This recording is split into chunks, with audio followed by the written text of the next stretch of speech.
से मिहिल गेली गे छौड़ी 4 बजे भोर हरिया गे। लभर से मिहिल गेली गे छौड़ी 4 बजे भोर हरिया गे। अगे गली धराई सुन गे छौड़ी मुखिया के मकैयम गे। अगे गली धराई सुन गे छौड़ी मुखिया के मकैयम गे। लभर से मिहिल गेली गे छौड़ी 4 बजे भोर हरिया गे।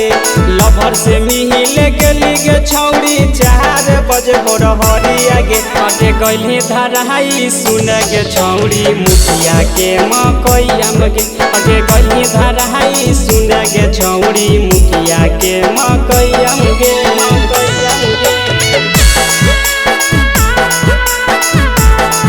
अगे गली धराई सुन गे छौड़ी मुखिया के मकैयम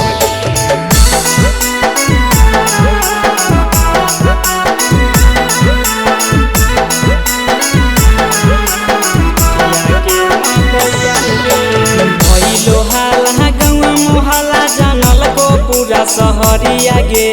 भइलो हाला गौआ मोहल्ला जानल को पूरा सहरिया गे।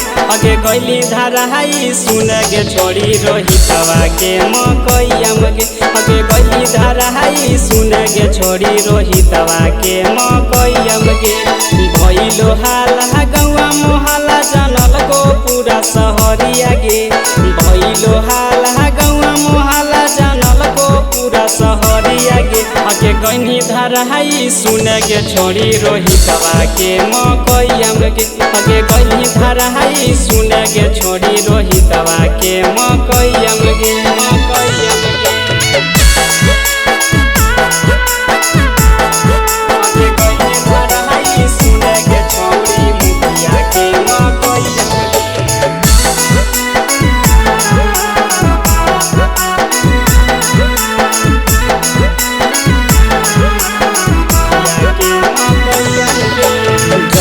जानत हो सुन गे छौड़ी ना लेगतौ ससुरलिया गे।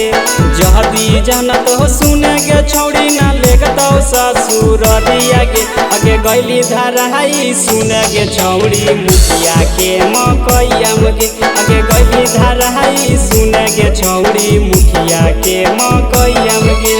जहदी जानत हो सुन गे छौड़ी ना लेगतौ ससुरलिया गे। जहदी जानत हो सुन गे छौड़ी ना लेगतौ ससुरलिया गे।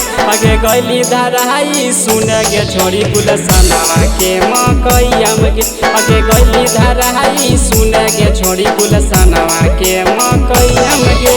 हे गे छिनरी।